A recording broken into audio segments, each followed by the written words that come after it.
വള്ളികുന്നത്തിൻ്റെ ചരിത്ര വഴികളിലൂടെ യാത്ര ചെയ്യുകയാണ് അപ്പ ടി വി വോയിസ് ഓഫ് വള്ളികുന്നത്തിൻ്റെ എൻ്റെ നാട്.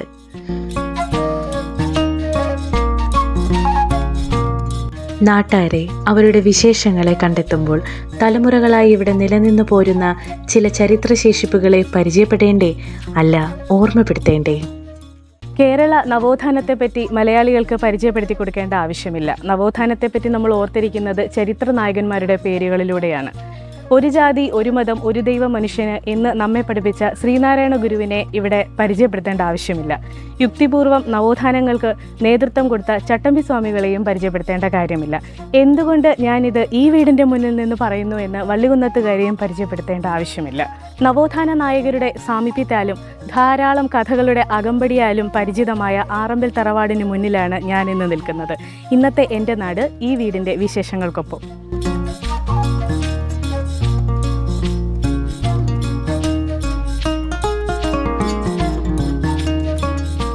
ആറമ്പിൽ തറവാട് 300 വർഷത്തിൻ്റെ തലയെടുപ്പോടെ തലമുറകളായി കൈമാറി നാടിനോട് അടയാളപ്പെടുത്തലായി ചരിത്രമായി ചരിത്ര പുരുഷന്മാരുടെ സന്ദർശന ഇടമായി മാറിയ വള്ളികുന്നത്തിൻ്റെ കഥകളിൽ നിന്ന് ഒഴിച്ചുകൂടാനാവാത്ത കുടുംബം.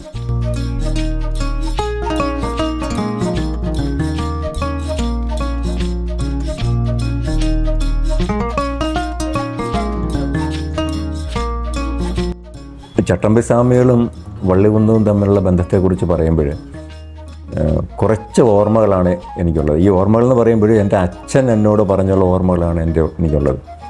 കാരണം ചട്ടമ്പി സ്വാമികൾ മരിച്ചിട്ട് ഇപ്പോഴേ ഈ വർഷം 100 വർഷം തികയാണ്. 1924 അദ്ദേഹം മരിച്ചു. 2024 ശരിക്കും 100 വർഷമാണ് അദ്ദേഹം മരിച്ചിട്ടിപ്പം ആവുന്നത്.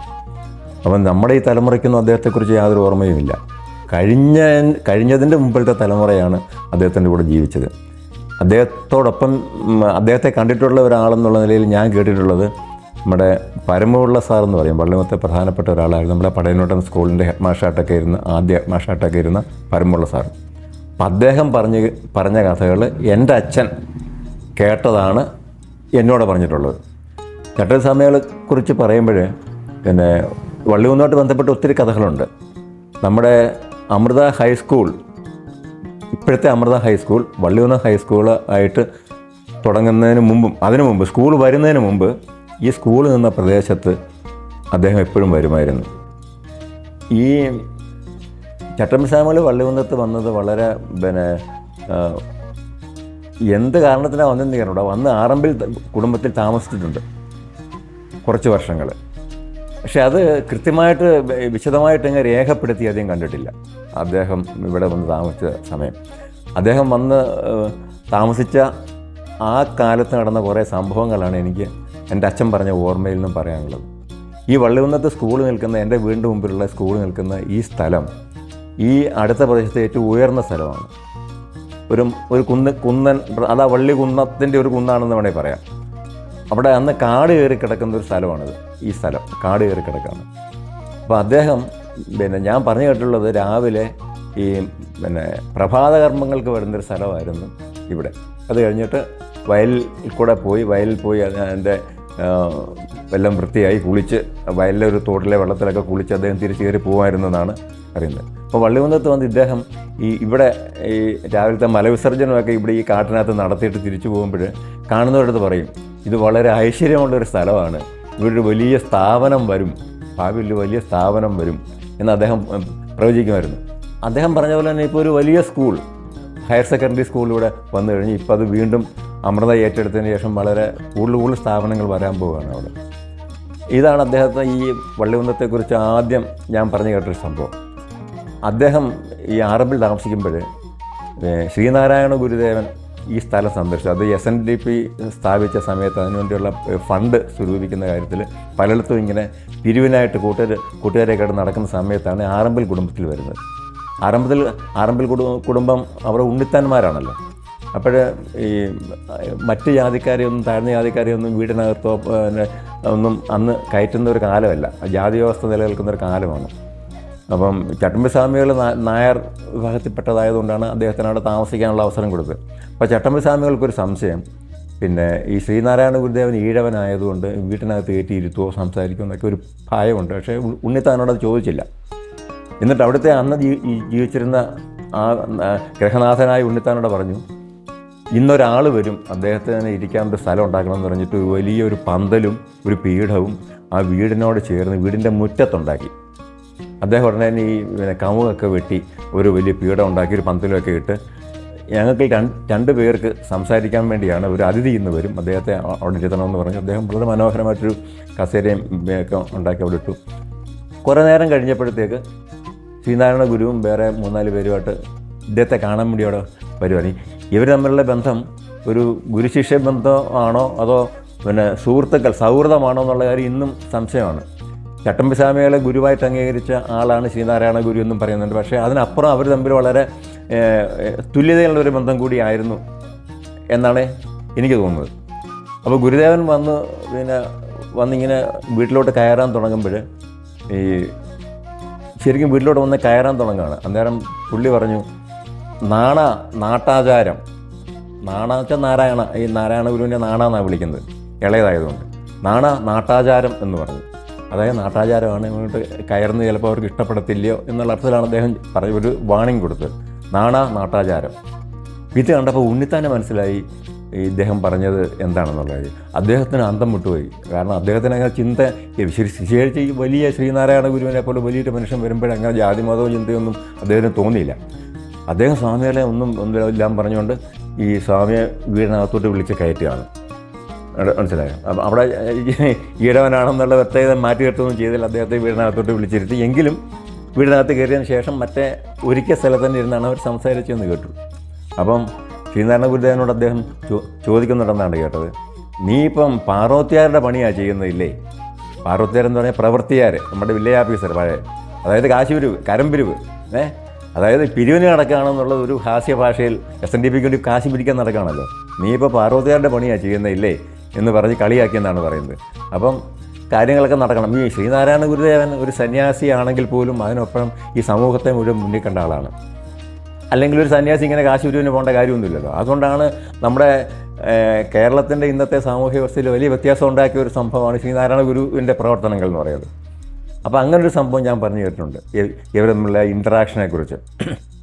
അതിനുശേഷം കുറേ തമാശയുള്ള കഥകളാണ് ഞാൻ അച്ഛൻ പറഞ്ഞു കേട്ടത്. ഒന്ന്, ഇദ്ദേഹം ഒരു ദിവസം ഇങ്ങനെ പടയനോട്ടത്തുള്ള റോഡിൽ കൂടെ ഇങ്ങനെ നടന്നു വരുമ്പോൾ ഒരു പാമ്പ് അവിടെ ഇങ്ങനെ ചത്ത് കിടക്കുകയാണ്. വൈകുന്നേരമാണ് കാണുന്നത്. ഇദ്ദേഹം ആ പാമ്പിനെ കണ്ട് അവിടെ പെട്ടെന്ന് നിന്നിട്ട് പറഞ്ഞു, എന്നിട്ട് റോഡ് സൈഡിലോട്ട് മാറ്റിയിട്ടു, ഇവനവിടെ കിടക്കട്ടെ, നാളെ അവനെ നമുക്ക് ആവശ്യമുണ്ട്. അതുകൊണ്ട് സ്വാമി അങ്ങ് ആറമ്പിലോട്ട് പോയി. പിറ്റേന്ന് രാവിലെ പുള്ളി നടക്കാൻ അവിടെ ചെന്നിട്ട് ഈ പാമ്പിനെ അവിടെ നിന്ന് എടുത്തു. പാമ്പിൻ്റെ ശവം അവിടെ കിടക്കുകയാണല്ലോ, അതെടുത്തു വീട്ടിൽ കൊണ്ടുവന്നു. എന്നിട്ട് പുള്ളി ആറമ്പിൽ ഒരിടത്തിൽ ഒരു ചിത കൂട്ടി ഈ വിറകുകളിലൊക്കെ പെറുക്കി വെച്ചിട്ട് ഈ പാമ്പിനെ ദഹിപ്പിച്ചു. അപ്പോൾ ഉണ്ണിതാൻ ചോദിച്ചു, എന്തോ ആ സ്വാമിയെ കാണിക്കുന്നത് ചോദിച്ചു. പറഞ്ഞു, ഇവനെ എനിക്ക് തഴയാൻ പറ്റത്തില്ല, ഇവൻ എൻ്റെ കഴിഞ്ഞ ജന്മത്തിൽ എൻ്റെ ആത്മസുഹൃത്തായിരുന്നു. ഇവനോട് പിന്നെ ഞങ്ങൾ തമ്മിൽ പിണങ്ങി, എന്നോട് ഭയങ്കര ദേഷ്യമായിട്ട് അവൻ നടക്കുകയായിരുന്നു. ഇവൻ ഞാനിപ്പം നടന്നു പോകുമ്പോൾ എന്നെ കടിക്കാൻ വേണ്ടി അവിടെ വന്ന് കിടന്നതാണ്. എനിക്ക് തോന്നുന്നത് അദ്ദേഹം ഈ പാമ്പ് ഇദ്ദേഹത്തിൻ്റെ കാലിലൊന്ന് കുത്തി കഴിയുമ്പോഴാണ് പുള്ളി പറയുന്നത്, ഇവൻ ഇവിടെ കിടക്കട്ടെ, അത് മരിക്കും എന്നുള്ള അർത്ഥത്തിലാണ്. അങ്ങനെയാണ് സംഭവം. മരിച്ച് കിടക്കുകയല്ല, ഇദ്ദേഹത്തെ കാലേ കടിച്ചു. അപ്പോൾ പാമ്പ് കടിച്ചു എന്ന് മനസ്സിലായി. നീ ഇവിടെ കിടക്കുമെന്ന് പറഞ്ഞിട്ട് പുള്ളി പോകുമായിരുന്നു. പിറ്റേന്ന് വന്നപ്പോഴാണ് ചത്ത് കിടക്കുന്നത് അവിടെ.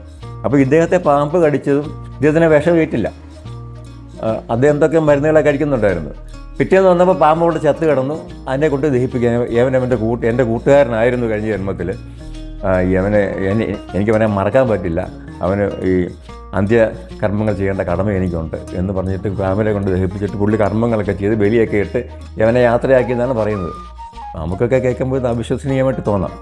പിന്നെ ഈ ചട്ടമ്പിസ്വാമികളെക്കുറിച്ച് കേട്ടുള്ള ഒരു കഥ, ഈ ആറമ്പിൽ ഉണ്ണിത്താൻ്റെ ഭാര്യയ്ക്ക് എന്തോ അസുഖം വന്നപ്പോൾ ഒരു മരുന്നുണ്ടാക്കി കൊടുത്തത്. ഇദ്ദേഹത്തിന് കുറേ ചികിത്സകളൊക്കെ അറിയാവുന്ന ആളാണ്. മരുന്നുണ്ടാക്കി ഒരു ലേഹ്യം ഇദ്ദേഹം കുത്തിയിരുന്ന് നാട്ടിലുള്ള പച്ചമരുന്നുകളൊക്കെ പറിച്ചുകൊണ്ട് വന്നിട്ട് ലേഹ്യം ഉണ്ടാക്കി വളരെ സ്വാമി തന്നെ കഷ്ടപ്പെട്ടിരുന്ന് എല്ലാം പാചകം ചെയ്ത് ഉണ്ടാക്കി ഒരു ഉരുളിക്കകത്ത് ഇത് തണുക്കാൻ വേണ്ടി വാഴയിലേക്ക് ഇട്ട് മൂടി അവിടെ നാലുകെട്ടിൻ്റെ ഈ നടുമുറ്റത്ത് വെച്ചു കേട്ടോ. അത് ഈ ലേഹ്യാകുമ്പം മധുരമുണ്ടല്ലോ അതിന്, അത് രാവിലത്തേക്ക് ഇത് ഈ തണുത്തിട്ട് വേണം കുപ്പിയിലാക്കാൻ. അപ്പം അങ്ങനെ ഇതെല്ലാം തണുത്ത് കഴിഞ്ഞ് വെളുപ്പാങ്കാലത്ത് വന്ന് നോക്കുമ്പോൾ ഈ മരുന്നിൻ്റെ കുറേയേറെ ഭാഗവും ഒരു പട്ടി കയറി തിന്നിരിക്കും. പട്ടി തിന്നു, ആ ലേഹ്യമില്ല, ഏതാണ്ട് കുറച്ചെങ്ങാണ്ട് അതിനകത്ത് ഇരിപ്പുള്ളൂ. ബാക്കി എല്ലാം ഈ മധുരം കൊണ്ട് ഒരു പട്ടി വന്ന് തിന്നിട്ട് പോയിരിക്കുകയാണ്. അപ്പം പിന്നെ ഉണ്ണാൻ ചോദിച്ചാൽ അയ്യോ ലേഹ്യമെല്ലാം പട്ടി തിന്നല്ലോ എന്ന് പറഞ്ഞു. മാഹാ അത്രയ്ക്ക് അഹങ്കാരമാണോ ഈ പട്ടിക്ക് എന്ന് പറഞ്ഞിട്ട് ചട്ടമ്പി സ്വാമികൾ പിന്നെ സാരമില്ല ആ ഉരുളി കഴുകിക്കൊണ്ട് വരാൻ പറഞ്ഞു. അപ്പോൾ അടുത്ത ജോലിക്കാരൊക്കെ ഉണ്ടല്ലോ, ജോലിക്കാർ പോയി ഉരുളി കഴുകിക്കൊണ്ട് വന്ന് അവിടെ വെച്ചു. എന്നിട്ട് ഇത് സ്വാമി എന്നിട്ട് 2-3 വാഴയില ഇട്ടിട്ട് ഈ അരളി ഈ ഉരുളി മൂടി വെച്ചിട്ടങ്ങ് പോയി. 1 മണിക്കൂർ കഴിഞ്ഞ് ഉണ്ണിത്താൻ ചെന്ന് നോക്കാൻ പറഞ്ഞു. 1 മണിക്കൂർ കഴിഞ്ഞ് ഉണ്ണിത്താൻ ചെന്ന് ഈ ഏലം വെക്ക് നോക്കി ഇവിടെ പഴയ ലേഹ്യം അതുപോലെ അവിടെ ഇരിപ്പുണ്ട്, പാത്രത്തിലിരിപ്പുണ്ട്. എങ്ങനെ സംഭവിച്ചെന്ന് എനിക്കറിയില്ല, പറഞ്ഞു കേട്ട കഥയാണ്. ഇതൊരു മാജിക്ക് പോലെ എനിക്ക് തോന്നി. ഈ ലേഹ്യം രണ്ടാമത് വന്നതാണോ മാജിക്ക്, അത് ആദ്യം ഇത് പട്ടി നിന്നു തോന്നിയതാണോ മാജിക്ക് എന്ന് എനിക്ക് അറിഞ്ഞുകൂടാ. എന്തായാലും പിന്നെ രണ്ടാമത് ലേഹ്യം എടുത്ത് ഭരണിയിലാക്കുകയും അതവിടുത്തെ അമ്മച്ചി കഴിക്കുകയും ചെയ്തു, അസുഖം മാറുകയും ചെയ്തു. ഇതാണ് ഒരു കഥ. നമുക്കൊന്നും നമ്മൾ ഈ ഇന്നത്തെ തലമുറയ്ക്ക് വിശ്വസിക്കാൻ പറ്റാത്ത കഥകളായതൊക്കെ. അതിനുശേഷം ഞാനീ ആദ്യം പറഞ്ഞ പരമുള്ള സാറ്, ഇന്ന് അദ്ദേഹം ജീവിച്ചിരുന്നെങ്കിൽ ഒരു 170 വയസ്സെങ്കിലും 170 വയസ്സെങ്കിലും കാണുമായിരിക്കും. കാരണം ഞാൻ അദ്ദേഹത്തെ എൻ്റെ വളരെ കുഞ്ഞുനാളിൽ കണ്ടിട്ടുണ്ട്, ഈ പരമുള്ള സാറിന്. അന്ന് അദ്ദേഹത്തിന് ഒരു പിന്നെ 70 വയസ്സിന് 80 വയസ്സിനടുത്ത് പ്രായം കാണും കേട്ടോ. അപ്പം ഒരു 150 വയസ്സെങ്കിലും പ്രായം ഇന്ന് ജീവിച്ചിരുന്നേ കണ്ടേനെ ഈ പരമുള്ള സാറിന്. ഈ പരമുള്ള സാറ് എൻ്റെ വളരെ കുഞ്ഞുനാളിൽ ആണ് ഈ ആറമ്പിൽ വന്ന് ഇദ്ദേഹം താമസിക്കുന്നത്. അപ്പോൾ ഒരു ദിവസം പിന്നെ ഇവർ ഈ പരമുള്ള സാറ് പയ്യനായ പരമുള്ള സാറും കൂട്ടുകാരും എല്ലാം കൂടി ആറമ്പിൽ ചെല്ലുമ്പോൾ ഈ സ്വാമി പിള്ളേരുടെ കൂടി തമാശയൊക്കെ പറയുകയൊക്കെ ചെയ്യും. അപ്പോൾ ഇക്കൂട്ടത്തിൽ ഒരു പയ്യൻ പറഞ്ഞു, സ്വാമി ഇന്ന് ചെട്ടികുളങ്ങര ഭരണിയാണല്ലോ എന്ന് പറഞ്ഞു. പോകാൻ പറ്റിയില്ല എന്നുള്ള വിഷമം. നടന്നാണെന്ന് പോകുന്നത്, വണ്ടിയൊന്നുമില്ലല്ലോ, പിന്നെ വാഹനങ്ങളൊന്നുമില്ല. അപ്പോൾ സ്വാമി ചോദിച്ചു, എന്താടാ നിനക്ക് പോകണോ കാണണമെന്ന് ചോദിച്ചു. ഇനി എങ്ങനെ പോകുന്നത്, സമയം കഴിഞ്ഞില്ല, ഇനിയിപ്പോൾ എങ്ങനെ നടന്നു പോകുന്നത്, എനിക്ക് പോകണോ വേണ്ട എന്ന് പറയാം. അപ്പോൾ പോകണമെന്ന് പറഞ്ഞു. ശരി തയ്യാറായിക്കോളാൻ പറഞ്ഞു. ഒരു 10 മിനിറ്റ് കഴിഞ്ഞ് സ്വാമിയെല്ലാം തയ്യാറായിട്ട് വന്നിട്ട് പറഞ്ഞു, നിങ്ങൾ 2 പിള്ളേരുണ്ട് അന്നേരം. 2 പിള്ളേരും ഇവിടെ അടുത്ത് പറഞ്ഞു, നിങ്ങൾ എൻ്റെ കയ്യെ പിടിക്കാൻ പറഞ്ഞു. കയ്യെ പിടിച്ചിട്ട് കണ്ണടച്ചവിടെ നിന്നോളാൻ പറഞ്ഞു. ഈ പിള്ളേർ സ്വാമിയുടെ കയ്യെ പിടിച്ച് കണ്ണടച്ച് നിന്നു. കുറേ നേരം കഴിഞ്ഞിട്ട് ഒരു 10-15 മിനിറ്റ് കഴിഞ്ഞിട്ട് കണ്ണ് തുറക്കാൻ പറഞ്ഞപ്പോൾ ഇവർ ചെട്ടികുളങ്ങര ഗ്രൗണ്ടിൽ നിൽക്കുക കേട്ടോ. ഈ ഉത്സവത്തിൻ്റെ നടുക്ക് ബഹളത്തിനിടയ്ക്ക് നിൽക്കുകയാണ്. എല്ലാം കണ്ടോളാൻ പറഞ്ഞു. അപ്പോൾ കെട്ടുകാഴ്ചകളൊക്കെ കണ്ട് നേരെ സന്ധ്യ കഴിഞ്ഞു. തിരിച്ചിങ്ങോട്ട് അത്രയും ദൂരം നടന്ന് ഇവിടെ വന്നു. അങ്ങോട്ട് 10 മിനിറ്റ് കൊണ്ട് പറന്നോ എങ്ങനെയോ അവിടെ എത്തി. ഇത് എനിക്കൊന്നും വിശ്വസിക്കാൻ പറ്റുന്നില്ല, പറഞ്ഞു കേട്ട കഥയാണ്. തിരിച്ചിങ്ങോട്ട് ഈ പിള്ളേർ, ഈ അനുഭവസ്ഥനായ ഒരാൾ പറഞ്ഞാണ് ഈ കഥ, ഈ പരമുള്ള സാറെന്ന് പറഞ്ഞ ആൾ കേട്ടോ. തിരിച്ച് പിന്നെ ഇങ്ങനെ നടന്ന് ക്ഷീണിച്ച് അവരിവിടെ വള്ളിമത്ത് വന്നു. ഈ ഒരു കഥയും ഞാൻ ഈ സ്വാമിയെക്കുറിച്ച് ഇങ്ങനെ പറഞ്ഞു കേട്ടിട്ടുണ്ട്. ഇങ്ങനെ വളരെ അത്ഭുതകരമായ ഒരു ജീവിതം നയിച്ച ആളാണ്. വളരെ കുറച്ച് കാലമേ വള്ളിമത്ത് ഉണ്ടായിരുന്നുള്ളൂ. അത് ഈ ആറമ്പിലായിരുന്നു അദ്ദേഹം താമസിക്കുന്നത്. സത്യത്തിൽ നമുക്കാർക്കും അദ്ദേഹത്തെ ഒന്ന് കാണാൻ പറ്റിയില്ലോ എന്നുള്ളൊരു പറ്റാത്ത ഒരു കാലത്താണെന്ന് അദ്ദേഹം ജീവിച്ചത്. നമ്മളൊക്കെ അതിന് ശേഷം വന്നവരാണ്. എങ്കിലും വള്ളിമന്നത്തിൻ്റെ ഒരു മഹാഭാഗ്യമാണ് അദ്ദേഹം കുറച്ച് കാലമെങ്കിലും ഇവിടെ ജീവിച്ചു എന്നുള്ളത്. നമ്മുടെ സ്കൂളിന് തന്നെ അതറിഞ്ഞുകൊണ്ടാണ് പഴയ മാനേജർ അതിൻ്റെ ഒരു ബിൽഡിങ്ങിന് ചട്ടമ്പി സ്വാമികളുടെ പേരിട്ടിരുന്നു. ഇപ്പോൾ അത് മാറ്റിയെന്ന് എനിക്ക് തോന്നുന്നത്. ഈ അമൃത സ്കൂൾ അത് ഏറ്റെടുത്തതിന് ശേഷം ആ പേര് മാറ്റിയെന്ന് എനിക്ക് തോന്നുന്നു. ചട്ടമ്പി സ്വാമി സ്മാരകം എന്ന് പറഞ്ഞ ആ ഓഫീസിൻ്റെ ഭാഗത്തുള്ള ഒരു ബിൽഡിങ്ങിന് പേരിട്ടായിരുന്നു അവർ, അത് മാറ്റി. അപ്പോൾ ഇതാണ് എൻ്റെ ഓർമ്മകൾ ഇങ്ങനെ സ്വാമിയെക്കുറിച്ചുള്ളത്.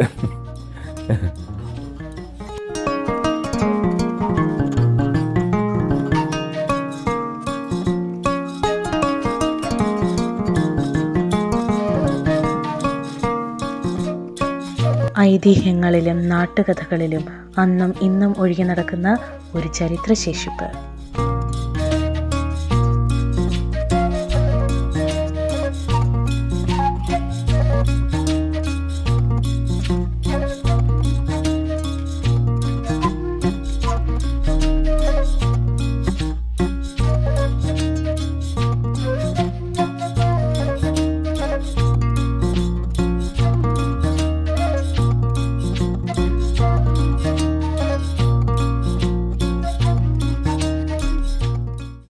ഗോവിന്ദൻ ഉണ്ണിത്താൻ എന്ന് പറയുന്ന ജന്മി, അതായത് വള്ളികുന്നത്തെ ജന്മി, അതല്ലെങ്കിൽ വള്ളികുന്നത്തെ വ്യവസായി, ആ വ്യവസായിക്ക് ഒരേ സമയം 6000-7000 ആടുകളുണ്ടായിരുന്നു. ഈ ആടുകളെ വിൽക്കുകയും കൊടുക്കുകയും വാങ്ങുകയും ഒക്കെ ചെയ്തുകൊണ്ടിരുന്ന അദ്ദേഹമാണ് തീർത്ഥവാദരുടെ ശിഷ്യനായിട്ട് അദ്ദേഹം ആയിത്തീരുന്നത്. അപ്പോൾ തീർത്ഥവാദർ പറഞ്ഞു, ഈ ആട് വ്യവസായം എന്ന് പറയുന്നത് വ്യവസായം എന്ന രീതിയിൽ നല്ലതാണ്, പക്ഷേ ഇത് ഹിംസയിലേക്ക് വിരൽ ചൂണ്ടുന്നതാണ് ഈ സംഭവം. അതുകൊണ്ട് ഇത് ഉപേക്ഷിക്കണമെന്ന് തീർത്ഥവാദർ ഈ ഗോവിന്ദൻ എന്ന് പറയുന്ന ഉണ്ണിത്താനോട് കാര്യം പറയുന്നു. ഉണ്ണിത്താനോട് കാര്യം പറയുമ്പോൾ ഉണ്ണിത്താൻ ഇത് വള്ളികുന്നത്തെ പാവപ്പെട്ടവരെ എല്ലാം വിളിച്ച് കൂട്ടിയിട്ട് അവർക്ക് 5-10 ആടുകളെ വീതം കൊടുത്ത് എല്ലാം വിതരണം ചെയ്ത് തീർത്തു. അങ്ങനെ തീർത്തിട്ടാണ് തീർത്ഥവാദരുടെ ശിഷ്യനായിട്ട് തീർന്നിട്ട് ഗോവിന്ദ ബ്രഹ്മാനുഭൂതി എന്ന പേരിൽ ആണ് അതുകൊണ്ട് അദ്ദേഹത്തെ അറിയപ്പെട്ടത്. എന്നുവെച്ചാൽ ആറമ്പിലെ ജന്മിയായ വ്യവസായിയുടെ പേരാണ് ഗോവിന്ദ ബ്രഹ്മാനുഭൂതി. ചട്ടമ്പിസ്വാമിയുടെ ശിഷ്യനായ നീലകണ്ഠ തീർത്ഥവാദരുടെ ശിഷ്യൻ ഭഗവത്ഗീത, പഞ്ചദശി, വിവേക ചൂടാമണി തുടങ്ങിയ ഗ്രന്ഥങ്ങൾ ഇവിടെ വെച്ച് അദ്ദേഹം ഗോവിന്ദ ബ്രഹ്മാനന്ദ ഭൂമിക്ക് പറഞ്ഞു കൊടുക്കുകയും അത് പഠിക്കുകയും ചെയ്തിരുന്നു. അത് തീർത്ഥവാദർ പറഞ്ഞു കൊടുക്കുകയും പഠിക്കുകയും ചെയ്തിരുന്നു. ചട്ടമ്പിസ്വാമികൾ ഇതിനൊക്കെ ദൃക്സാക്ഷിയാണ്. അങ്ങനെ ഇരിക്കുകയാണ് ശ്രീനാരായണ ഗുരു ഈ ആറമ്പിൽ വരികയും പോവുകയും ചെയ്തിരുന്നു. പലപ്പോഴും പല പ്രാവശ്യങ്ങളിലായിട്ട് പോവുക ചെയ്തിരുന്നു. അങ്ങനെയുള്ള നീലകണ്ഠ തീർത്ഥപാദർക്ക് അദ്വൈത സഭ എന്ന ഒരു സംഘം രൂപീകരണത്തിനും പ്രവർത്തനത്തിനുമായി അത് പലപ്പോഴും ഇവിടെ നടന്ന ചർച്ചകൾക്ക് നേതൃത്വം നൽകുകയും ചെയ്തു. ചട്ടമ്പിസ്വാമികൾ നീലകണ്ഠ പാദരും ഗോവിന്ദ സ്വാമിയും ചേർന്ന് ആനയിച്ചിരുന്നു. ഈ ഗോവിന്ദ ബ്രഹ്മാനന്ദ ഭൂമിയും നീലകണ്ഠ തീർത്ഥപാദരും ചേർന്നാണ് പലപ്പോഴും ഈ ചർച്ചകൾക്ക് സാഹചര്യം ഒരുക്കിയത്. ആൾക്കാരെ വള്ളികുന്നത്തു നിന്നുള്ള ആൾക്കാരെ വിളിച്ച് കൂട്ടിയിട്ട് ഒരുവിധം വിദ്യാഭ്യാസമൊക്കെ ഉള്ളവരെ വിളിച്ച് കൂട്ടി ആ വീട്ടിലിരുത്തി ചർച്ച നടക്കുമായിരുന്നു. എന്നിട്ട് ആ സമയത്ത് അവർക്കുള്ള ഭക്ഷണമൊക്കെ അവിടെ നിന്ന് തന്നെ കൊടുക്കുമായിരുന്നു. അങ്ങനെ ഒരു കൂട്ടായ്മ ഉണ്ടാക്കിക്കൊണ്ടുവന്നു.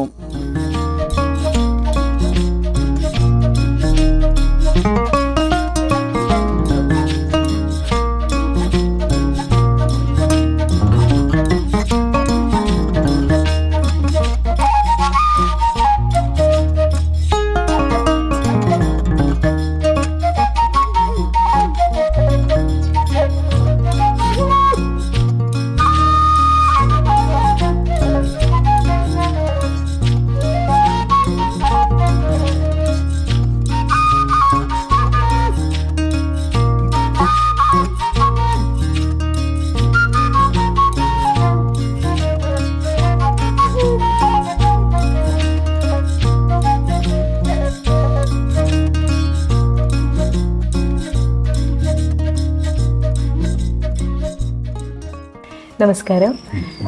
വള്ളികുന്നത്തിൻ്റെ ചരിത്രം അടയാളപ്പെടുത്തുമ്പോൾ ആറമ്പിൽ വീടിനെ ഒഴിവാക്കിയിട്ടൊരു ചരിത്രം വള്ളികുന്നത്തിനില്ല.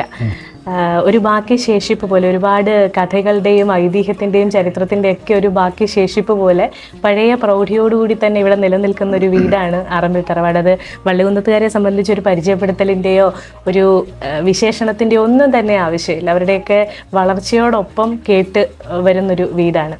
ഒരുപാട് നവോത്ഥാന നായകന്മാർ നമ്മളുടെ ഈ ഒരു വീട്ടിൽ വന്നതായിട്ടും അവരുടെ അടക്കം കഥകളും ഐതിഹ്യങ്ങളും അടക്കം ഇന്നും എവിടേക്കോ പുസ്തകങ്ങൾ അടയാളപ്പെടുത്തിയിട്ടുണ്ട്, ഇന്നും ചർച്ച ചെയ്യപ്പെടുന്നുണ്ട്. അപ്പോൾ ഈ വീടിൻ്റെ ഇന്നത്തെ ഈ ഒരു ശേഷിപ്പിനെ പറ്റിയൊക്കെ ഇന്നത്തെ ഈ ഇവിടുത്തെ തലമുറക്കാരായിട്ടുള്ള നിങ്ങൾക്ക് രണ്ടുപേർക്കുമാണ് പറയാൻ സാധിക്കുന്നത്. അപ്പോൾ ഇവരുടെ വരവിനെ പറ്റി, ഈ വീടിന് അതുമായിട്ടുള്ള ബന്ധത്തെ പറ്റിയൊക്കെ ഒന്ന് പറയാമോ? എന്താ പറയണ്ടേ? ചട്ടമ്പിസ്വാമിയെ പറ്റിയാണോ വീടിനെ പറ്റിയാണോ? രണ്ടും. ചട്ടമ്പിസ്വാമി 12 കൊല്ലം ഇവിടെ ഇരുന്നിട്ടുണ്ട്. അന്ന് ശ്രീനാരായണ ഗുരു പിന്നെ കാമ്പശ്ശേരി കർണാടൻ ഇതിലോ ഒത്ത് ഇവിടെ 12 കൊല്ലം ജീവിച്ചാകാം. അത് കഴിഞ്ഞ് എന്തോ സാഹചര്യത്തിൽ അദ്ദേഹം പന്മന ആശ്രമത്തിലേക്ക് പോയതായിട്ട് ഞങ്ങൾക്കറിയും. ബാക്കി വീടിനെ പറ്റിയൊന്നും നമുക്ക് അറിയത്തില്ല. കേട്ടുമറന്ന കഥകളാണ് എല്ലാം. പറയുന്ന കഥകളല്ല, കാര്യം റെക്കാർഡിക്കലായിട്ട് ഒരുപാട് കാര്യങ്ങൾ ഉണ്ടായിരുന്നു. അതെല്ലാം ഇന്നത്തെ സാഹചര്യത്തിൽ നമുക്കിപ്പോൾ ഒരു പ്രവേശിത അവിടെ അന്വേഷണം ചെയ്യുകയാണ്. സ്വാമികളുടെ കാമ്പശ്ശേരി ജംഗ്ഷനിലാണ്. ഏതാണ്ടൊരു 3-4 ഏക്കർ അവിടെ വസ്തു മേടിച്ച് അവർ നല്ലൊരു രീതിയിലേക്ക് പോവുകയാണ്. അപ്പോൾ ബാക്കി വിവരങ്ങൾ അവരിൽ നിന്ന് നിങ്ങൾക്ക് ശേഖരിക്കാവുന്നതാണ്. വളരെ എന്നിൽ നിന്ന് അതിനെപ്പറ്റി ഞാൻ പറയാറുള്ളത് പറയാൻ ഒക്കുന്നുള്ളൂ. പിന്നെന്താ അറിയാം, ഞാൻ ഇൻട്രൊഡക്ഷനിൽ പറഞ്ഞതുപോലെ ഈ വീടിൻ്റെ ചരിത്രം അത് കഥകളായിട്ടാണ് പുതിയ തലമുറയ്ക്ക് അറിയാൻ സാധിക്കുന്നത്. പഴയ തലമുറ കേട്ട് പരിചയിച്ചതും കഥകളായിട്ടാണ്. അപ്പോൾ ഇത്രയും പഴക്കമുള്ളൊരു തറവാടുണ്ട്, ഒരുപാട് വർഷത്തെ പഴക്കമുള്ള തറവാടാണ്. ഇന്നും ചെറിയ ചെറിയ മെയിൻ്റനൻസോട് കൂടിയിട്ട് പഴയ ആ ഒരു പ്രതാപത്തിൽ തന്നെ നിലനിർത്താൻ, ആ ഒരു പേരിൽ അറമ്പിൽ തറവാട് എന്നുള്ള പേര് എല്ലാവർക്കും അറിയുന്ന രീതിയിൽ നിലനിർത്താൻ സാധിക്കുന്നുണ്ട്. അതെന്തായാലും ഒരു കുറേ തലമുറകൾ വരുന്നതിൻ്റെ അതിൻ്റെ ഒരു കെട്ടുറപ്പിൻ്റെ കൂടി ഫലമായിരിക്കും. അപ്പോൾ ഞങ്ങൾക്കറിയാവുന്ന കഥകൾ കേട്ടുകഥകളാണ്. പക്ഷേ ആധികാരികമായിട്ട് പറയാൻ സാധിക്കുന്നത് ഈ ഒരു പിന്നെ വീടിൻ്റെ തന്നെ ഭാഗമായിട്ടുള്ള ഇപ്പോൾ ഭാഗമായിട്ടിരിക്കുന്നത് നിങ്ങൾക്ക് 2 പേർക്കുമാണ്. അപ്പോൾ വീടിൻ്റെ ഈ ഒരു ഇതിനെ ഇങ്ങനെ നിലനിർത്തിക്കൊണ്ടു പോകുന്നതിൻ്റെയൊക്കെ ഒരു ആശയത്തെ പറ്റി അതൊക്കെ ഇഷ്ടത്തോടു കൂടി ചെയ്യുന്നതായിരിക്കുമല്ലോ. തീർച്ചയായിട്ടും. ഏതാണ്ട് എനിക്ക് പറഞ്ഞറിയാവുന്ന ഏതാണ്ട് 300 വർഷത്തിന് മേൽ പഴക്കമുള്ള ഒരു വീടാണ്. 300 വർഷത്തോളം പഴക്കമുള്ള വീടാണ്. റെക്കാർഡിക്കലായിട്ട്. അതിനുമുമ്പ് വേറെ കാണുമായിരിക്കും. ഇപ്പോൾ ഉള്ള റെക്കാർഡിക്കൽ ആയിട്ട് ഏതാണ്ട് പടയനിവട്ടം ക്ഷേത്രവുമായിട്ട് ബന്ധപ്പെട്ട് ഉള്ള വീടാണ്. അതിൻ്റെ തിരുവാഭരണങ്ങളെല്ലാം വീടാണ് സൂക്ഷിച്ചുകൊണ്ടിരിക്കുന്നത്. കുടുംബക്ഷേത്രമാണ്. അപ്പോൾ ഈ റോഡെന്ന് പറയുന്ന ക്ഷേത്രത്തിലേക്കുള്ള പണ്ടുള്ള ആൾക്കാർക്ക് പോകുന്നതിനും തൊഴിലിനുള്ള വഴിയായിട്ടാണ് അന്ന് നമ്മുടെ വസ്തുവിൽ നിന്ന് തന്നെ ആ കിഴക്കേ പുരയിടം എന്ന് പറയുന്നത് ഈ വീടിനോട് അമ്പലത്തിൻ്റെ വസ്തുവിനോട് ചേർന്നുള്ള വസ്തുവാണ്. അതിൽ നിന്നുള്ള റോഡാണ് അത്. വീടിന്റെ മുന്നിൽ കൂടെ അമ്പലത്തിലേക്ക് പോവുക എന്നുള്ള പെണ്ണുങ്ങൾക്ക് പോകുന്നതിനും വരുന്നതിനും ആയിട്ട് അന്ന് വെട്ടിയിട്ടുള്ള റോഡായിട്ടാണ് എൻ്റെ വെക്കാന് ഇപ്പോൾ നിലവിലുള്ളത്. അപ്പോൾ അന്ന് മുതലേ ഈ വീട് ഇത്രയും പഴക്കമുള്ളതും വള്ളോട്ട് ഇതുപോലൊരു വീട് ഇപ്പോൾ ഇല്ലല്ലോ. അപ്പോൾ അതിനെ നഷ്ടപ്പെടുത്താതെ അത് മുമ്പോട്ട് കൊണ്ടുപോകണമെന്ന് ഞങ്ങൾക്ക് 2 പേർക്കും ആഗ്രഹമുണ്ടായി. അതുകൊണ്ട് അത് കളയാതെ സംരക്ഷിച്ച് എന്ത് ചിലവ് വന്നാലും അതിനെ സംരക്ഷിച്ച് മുമ്പോട്ട് പോകുന്നത് അദ്ദേഹത്തിൻ്റെ ഇവിടെ ഒരു ഓർമ്മയായിട്ട് നമ്മളത് കാത്തു സൂക്ഷിക്കണമല്ലോ. അതുകൊണ്ട് ആ രീതിയിൽ തന്നെ മുമ്പോട്ട് പോകുന്നു. അപ്പോൾ ഈ നവോത്ഥാന നായകന്മാരൊക്കെ വന്ന് അതിൻ്റെതും നേരത്തെ ഉണ്ടായിരുന്ന ആളുകളുടെയും ഒക്കെ എന്തെങ്കിലുമൊക്കെ ശേഷിപ്പുകളൊക്കെ ഒന്ന് സൂക്ഷിച്ച് വെച്ചിട്ടുണ്ടാവുമല്ലോ. സൂക്ഷിച്ചിട്ടുണ്ടായിരുന്നു. അതെല്ലാം ഞാൻ പറഞ്ഞല്ലോ, അതെല്ലാം അവരുടെ കയ്യിൽ തന്നെ ഉണ്ട്. ആധികാരികമായിട്ടുള്ള രേഖയെല്ലാം അങ്ങനെ തന്നെ മാറ്റി ഉണ്ട്. വള്ളികുന്നം ചട്ടമ്പിസ്വാമി അവരുടെ കർമ്മമേഖലയായിരുന്നു. എത്ര വർഷം അദ്ദേഹം അവിടെ അവിടെ കഴിഞ്ഞിരുന്നു എന്നുള്ള കാര്യത്തിന് കൃത്യമായ കണക്കുകളോ ഒന്നും തന്നെ ഇല്ല. കേട്ടുകേഴ്വി മാത്രമാണ്. ആ സമയത്ത് അദ്ദേഹത്തെ കണ്ടു എന്ന് പിന്നീട് അറിയാൻ കഴിഞ്ഞത് വള്ളികുന്നം പടയനോട്ട് LPSന്റെ ആദ്യകാല സമയത്തെ പ്രധാന അധ്യാപകനായ ശ്രീ പരമുള്ള സാർ. അദ്ദേഹം ചട്ടമ്പി സ്വാമി അവരെ കണ്ടെന്ന് എൻ്റെ അച്ഛനും ആ സ്കൂളിലെ അധ്യാപകനായതുകൊണ്ട് എൻ്റെ അച്ഛനോട് പറഞ്ഞത് അച്ഛൻ എന്നോട് പറഞ്ഞു തന്നിട്ടുണ്ട്. അപ്പോൾ ഈ ആറമ്പിലെ ഭൂമുഖത്ത് അദ്ദേഹത്തിൻ്റെ ഒരു ഫോട്ടോ ഇപ്പോഴും ഉണ്ട്. ആ ഭൂമുഖത്ത് അദ്ദേഹം ഇരുന്നുകൊണ്ട് പല കാര്യങ്ങളും പല പ്രധാനപ്പെട്ട ചർച്ചകളിലും പങ്കെടുത്തു എന്നാണ് അറിയാൻ കഴിഞ്ഞത്. അതായത് ശ്രീനാരായണ ഗുരുദേവൻ അവിടെ വരികയും അദ്ദേഹവുമായിട്ട് ചർച്ച ചെയ്തിട്ടാണ് ഈഴവ സമുദായത്തിൻ്റെ തുടക്കം, അതിൻ്റെ ആ ഒരു സമുദായത്തിൻ്റെ രൂപവൽക്കരണത്തിൻ്റെ കരട് തയ്യാറാക്കിയത് അവിടെ നിന്നുള്ള ചർച്ചയിൽ നിന്നാണ് എന്ന് പിന്നീട് അറിയാൻ കഴിഞ്ഞു. അതേപോലെ തന്നെ ആറമ്പിലെ പോലെ തന്നെ വള്ളുകുന്നത്ത് പടനോട്ടത്ത് വരുന്ന അവസരത്തിൽ അദ്ദേഹം താമസിച്ചിരുന്ന മറ്റൊരു വീടായിരുന്നു കൊട്ടക്കാട്ട് കുടുംബം. കൊട്ടക്കാട്ട് കുടുംബത്തിൽ അന്ന് അദ്ദേഹം താമസിച്ചായിട്ടുള്ള പല കാര്യങ്ങളും പല കഥകളും അവിടുന്ന് കൊട്ടക്കാട്ട്, അതായത് എൻ്റെ അമ്മയുടെ അമ്മാവനാണ് കൊട്ടക്കാട്ട് അദ്ദേഹത്തിൽ നിന്ന് കേട്ടിട്ടുണ്ട്. അദ്ദേഹം കണ്ടിട്ടില്ല, അല്ലെങ്കിൽ അദ്ദേഹത്തിൻ്റെ വളരെ ചെറുപ്പ സമയത്തായിരുന്നു ചട്ടമ്പി സ്വാമി അവർ വന്നിട്ടുള്ളത് എന്ന് പറയുന്നുണ്ട്. അതുപോലെ തന്നെ പടനോട്ടത്ത് അമ്പലത്തിൻ്റെ പടിഞ്ഞാറ് വശത്ത് മാറിയായിട്ട് ഒരാശ്രമം ഉണ്ടായിരുന്നു. അത് പിൽക്കാലത്ത് ഈ അധികം വർഷങ്ങൾക്ക് മുൻപാണ് ആശ്രമമൊക്കെ അവിടുന്ന് മാറിയത്, ഇടിച്ചു പിടിച്ചത്. പിന്നെന്താ ഏതൊക്കെയോ സ്വാമികൾ അവിടെ താമസിക്കുകയും ചെയ്തു. ഈ ആശ്രമമൊക്കെ ആദ്യം തടി കൊണ്ടുണ്ടാക്കിയായിരുന്നെന്നും അന്ന് അദ്ദേഹമൊക്കെ അവിടെ ഇരുന്നുകൊണ്ട് പല കാര്യങ്ങളും ചർച്ച ചെയ്തതും പല പ്രസംഗവും മറ്റുള്ള ഭജന ഇങ്ങനെയൊക്കെയുള്ള നടത്തുകയും ഒക്കെ ചെയ്തിട്ടുള്ളതെന്നാണ് അറിയാൻ കഴിഞ്ഞത്. അപ്പോൾ ഒരു ദിവസം ഈ ആശ്രമത്തിൽ നിന്ന് കൊട്ടക്കാട്ടോട്ട് വരുന്ന വഴിയിൽ അവിടുന്ന് പടിഞ്ഞാറത്തേക്ക് ഒരു ആലുണ്ട്. ഇപ്പോഴും ഉണ്ട് ആലിൻ്റെ കുറേ ഭാഗങ്ങളൊക്കെ ഇപ്പം പോയി, എങ്കിലും ആ ഒരു ആൽത്തറ ഇപ്പോഴും ഉണ്ട്. ആ ആലിൻ്റെ ചൂട്ടിൽ കൂടെ അദ്ദേഹം കൊട്ടക്കാട്ടോട്ട് വന്ന അവസരത്തിൽ കൊട്ടക്കാട്ട് എത്തുന്ന ആ ഒരു ആലിൻ്റെ ചൂട്ടിൽ കൂടെ ആയിരുന്നു അദ്ദേഹം വന്നുകൊണ്ടിരുന്നത്. ഒരു ദിവസം അങ്ങനെ വന്ന സമയത്ത് അദ്ദേഹം പറഞ്ഞു, അദ്ദേഹം കഞ്ഞി മാത്രമേ കുടിക്കത്തുള്ളായിരുന്നു അറിയാൻ കഴിഞ്ഞത്. അപ്പൊ ഇന്ന് കഞ്ഞിക്ക് ഉപ്പിടണ്ടെന്ന് പറഞ്ഞു. കഞ്ഞിക്ക് ഉപ്പ് വേണ്ട, കഞ്ഞി മാത്രം മതിയെന്ന് പറഞ്ഞു. അപ്പൊ അദ്ദേഹത്തിനോട് ആർക്കും ചോദിക്കാൻ തന്നെ ധൈര്യമില്ല എന്താണ് ഉപ്പ് ഇടാത്തതിന്റെ കാരണമെന്ന്.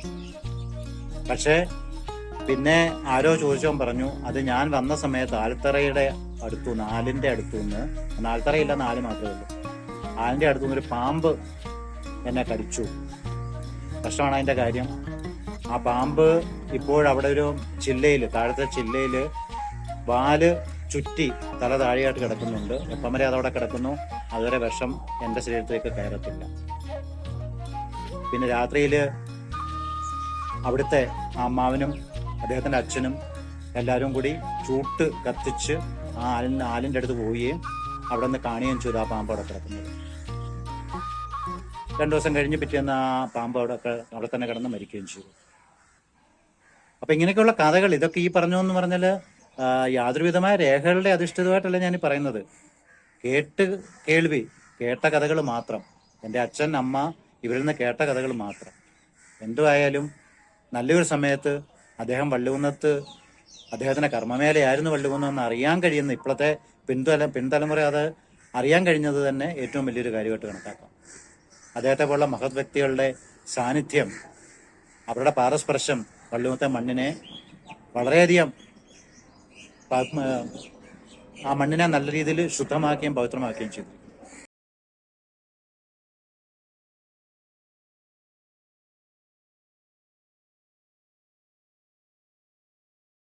ചെറിയ കാലം മുതലേ ഈ നാട്ടിൽ തന്നെ വളർന്നു വന്ന ഒരാളാണ് ഞാൻ. അപ്പോൾ ഈ വീടും ഇതിന്റെ സമീപ സ്ഥലങ്ങളും ഒന്നും ഒട്ടും അന്യമല്ല. പക്ഷെ കണ്ട നാൾ മുതൽ ഈ ഒരു ഭാഗത്തെ വളരെ ഭംഗിയായിട്ട് ചേറ് ഒന്നും ഇടാതെ ഒരു പുണ്യമായിട്ട് സൂക്ഷിക്കുന്ന പോലെ തോന്നിയിട്ട് അതിലെന്തെങ്കിലും കാരണം?